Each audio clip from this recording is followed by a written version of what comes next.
Hello friends, welcome to Anju's cooking world. എല്ലാ കൂട്ടുകാർക്കും നമ്മുടെ പുതിയൊരു വീഡിയോയിലേക്ക് സ്വാഗതം.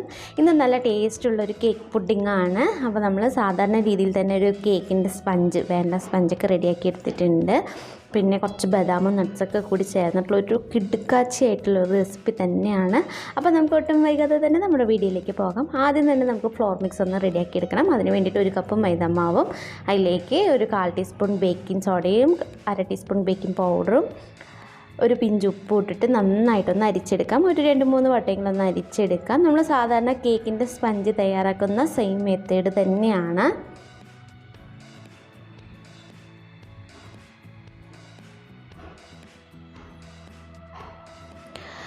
ഇനി അരിച്ച് വെച്ച ശേഷം നമുക്ക് അടുത്തതായിട്ട് എഗ്ഗ് ഒന്ന് ബീറ്റ് ചെയ്തെടുക്കണം. അതിന് വേണ്ടിയിട്ട് ഞാൻ മീഡിയം സൈസിലുള്ള 3 എഗ്ഗാണ് ഇവിടെ എടുത്തിട്ടുള്ളത്. നമുക്കതൊരു ബൗളിലേക്ക് ഇടാം.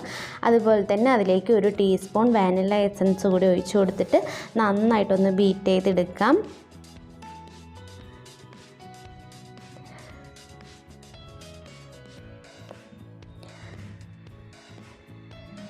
ഇനി അതിലേക്ക് 1 കപ്പ് പൊടിച്ച പഞ്ചസാര കൂടി ഇട്ട് കൊടുത്തിട്ട് നന്നായിട്ടൊന്ന് ബീറ്റ് ചെയ്തെടുക്കാം.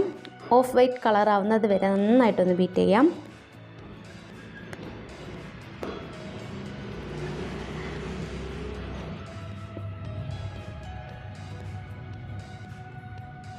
ഹൈ സ്പീഡിൽ വെച്ചിട്ട് തന്നെ എഗ്ഗ് ബീറ്റ് ചെയ്തെടുക്കണം.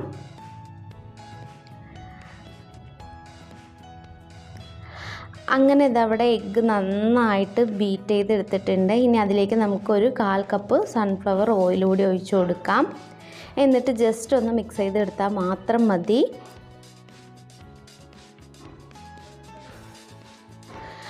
ഇനി അതിലേക്ക് ഒരു യെല്ലോ കളർ ഫുഡ് കളർ കൂടി ഞാനിവിടെ ചേർക്കുന്നുണ്ട്. ഒരു 2-3 ഡ്രോപ്സ് ആദ്യം ഒന്ന് ഒഴിച്ചു കൊടുത്ത ശേഷം ഒന്ന് മിക്സ് ചെയ്യാം. പിന്നെ കളറില്ല എന്നുണ്ടെങ്കിൽ പിന്നെ 2-3 ഡ്രോപ്സ് കൂടി നമുക്കതിലേക്കൊന്ന് ഒഴിച്ചു കൊടുത്തിട്ട് ബീറ്റ് ചെയ്തെടുക്കാം.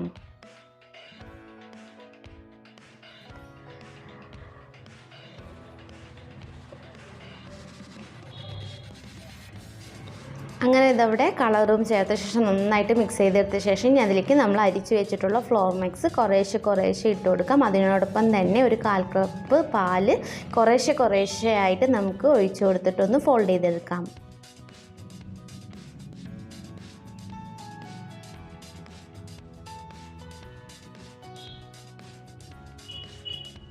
ഏറ്റവും ലാസ്റ്റായിട്ട് ഫ്ലോർ മിക്സ് തന്നെ ഇട്ട് കൊടുക്കണം കേട്ടോ.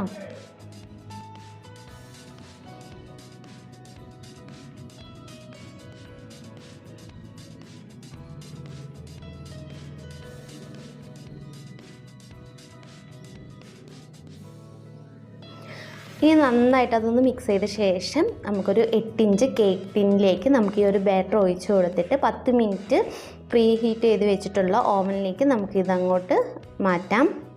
എന്നിട്ട് 40 തൊട്ടിട്ട് 45 മിനിറ്റ് വരെ ഒന്ന് ബേക്ക് ചെയ്തെടുക്കാം. ചിലവരുടെ ഗ്യാസ് ഫ്ലെയിമിനനുസരിച്ചിട്ട് വ്യത്യാസം വരും. അതൊന്ന് പ്രത്യേകം ഒന്ന് ശ്രദ്ധിക്കണം. എങ്ങനെ പോയാലും ഒരു 25 മിനിറ്റ് കഴിഞ്ഞിട്ട് മാത്രം നിങ്ങൾ ഓപ്പൺ ചെയ്ത് നോക്കിയാൽ മതി. ആ ഒരു സമയം കൊണ്ട് നമുക്ക് ഒന്ന് സിറപ്പ് തയ്യാറാക്കി എടുക്കാം. അതിന് വേണ്ടിയിട്ട് ഞാൻ അവിടെ 1 കപ്പ് പാല് പാനിലേക്ക് ഒഴിച്ചിട്ടുണ്ട്. അത് നന്നായിട്ട് തിളച്ച് വന്ന ശേഷം അതിലേക്ക് നമുക്കൊരു 2-3 ടേബിൾ സ്പൂണോളം കണ്ടൻസ്ഡ് മിൽക്ക് ഒഴിച്ച് കൊടുക്കാം. ഇനിയിപ്പോൾ നിങ്ങളുടെ കയ്യിൽ കണ്ടൻസ്ഡ് മിൽക്ക് ഇല്ലയെന്നുണ്ടെങ്കിൽ പഞ്ചസാര പൊടിച്ചത് വേണമെങ്കിലും ചേർത്ത് കൊടുക്കാം കേട്ടോ. മിൽക്ക് മെയ്ഡ് ചേർക്കുമ്പോൾ നല്ല ടേസ്റ്റ് കിട്ടും കേട്ടോ. അപ്പോൾ 2-3 ടേബിൾ സ്പൂണും മധുരത്തിനനുസരിച്ച് ചേർത്ത് കൊടുക്കാം. അത് നന്നായിട്ടൊന്ന് മിക്സ് ചെയ്ത് അത്യാവശ്യം ചെറുതായിട്ടൊക്കെ അത്യാവശ്യം ഒന്ന് കുറുകി വരുന്ന സമയത്ത് നമുക്കതിലേക്ക് നട്ട്സ് കൂടി ചേർത്ത് കൊടുക്കണം. അപ്പോൾ നട്ട്സ് ചേർക്കുമ്പോൾ ഒരു കാര്യം ശ്രദ്ധിക്കുക, നിങ്ങൾക്ക് ഏത് നട്ട്സ് വേണമെങ്കിലും നമുക്കിതിലേക്ക് യൂസ് ചെയ്യാവുന്നതേ ഉള്ളൂ. അപ്പോൾ എൻ്റെ കയ്യിലിവിടെ ബദാമും കാഷ്യൂ മാത്രമേ ഉണ്ടായിരുന്നുള്ളൂ. അപ്പോൾ അത് മാത്രമാണ് ഞാനിവിടെ ചേർത്തിട്ടുള്ളൂ. അപ്പോൾ നിങ്ങൾക്ക് വേണമെന്നുണ്ടെങ്കിൽ പിസ്ത, ബദാം, കാഷ്യൂ ഏത് വേണമെങ്കിലും ചേർക്കാവുന്നതേ ഉള്ളൂ. ഇനി അതിലേക്ക് നമുക്ക് ഫുഡ് കളർ കൂടി ചേർത്ത് കൊടുക്കാം. യെല്ലോ കളറാണ് ഞാൻ ഇവിടെ ചേർത്തിട്ടുള്ളത്. എന്നിട്ട് നന്നായിട്ടൊന്ന് മിക്സ് ചെയ്ത ശേഷം അതിലേക്ക് നല്ലൊരു ഫ്ലേവർ കിട്ടാൻ വേണ്ടിയിട്ട് 2 ഏലക്കായ കൂടി ഇട്ട് കൊടുത്തിട്ടുണ്ട്. ഏറ്റവും ലാസ്റ്റായിട്ട് ഏലക്കായ എടുത്ത് മാറ്റണം കേട്ടോ. ഇനി അതിലേക്ക് നമുക്ക് നട്ട്സ് കൂടി ചേർത്ത് കൊടുത്ത ശേഷം നന്നായിട്ടൊന്ന് മിക്സ് ചെയ്യാം. നന്നായിട്ട് തിളച്ച് വന്ന ശേഷം നമുക്ക് ഫ്ലെയിം ഓഫ് ചെയ്തിട്ട് ചൂടാറാനായിട്ട് മാറ്റി വയ്ക്കാം.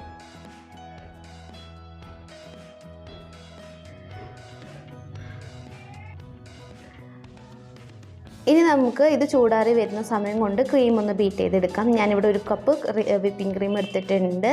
ഇനി അതിലേക്ക് 1 ടീസ്പൂണോളം വാനില എസൻസും കുറച്ച് കണ്ടൻസ്ഡ് മിൽക്ക് കൂടി ഒഴിച്ച് കൊടുത്തിട്ട് നന്നായിട്ടൊന്ന് ബീറ്റ് ചെയ്തെടുക്കാം. നമ്മൾ സാധാ കേക്കിന് ഉണ്ടാക്കുമ്പോൾ നല്ല സ്റ്റിഫാക്കിയിട്ടാണ് എടുക്കാറുള്ളത്.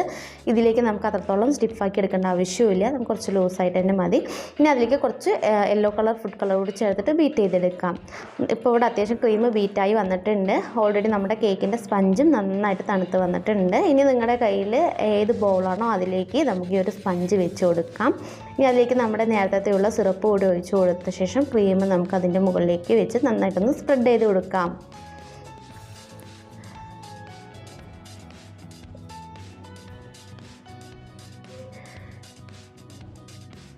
ഇനി വീണ്ടും നമുക്ക് അതിൻ്റെ മുകളിലേക്കായിട്ട് സ്പഞ്ച് വെച്ച് കൊടുക്കാം. നമ്മുടെ ഒരു സിറപ്പ് കൊണ്ട് വെറ്റ് ചെയ്ത് കൊടുക്കാം. പിന്നെ വീണ്ടും അതുപോലെ തന്നെ ക്രീം അപ്ലൈ ചെയ്തിട്ട് 1 മണിക്കൂർ നമ്മൾ ഇത് ഫ്രിഡ്ജിൽ വെച്ച് നന്നായിട്ട് തണുപ്പിച്ചെടുക്കണം. ഇനി ഇതിൻ്റെ മുകളിലേക്കായിട്ട് നമുക്ക് കുറച്ച് ബൂസ്റ്റ് ഒന്ന് സ്പ്രെഡ് ചെയ്ത് കൊടുക്കാം. എന്നിട്ട് 1 മണിക്കൂറിന് ശേഷം നമുക്ക് സെർവ് ചെയ്യാവുന്നതേ ഉള്ളൂ.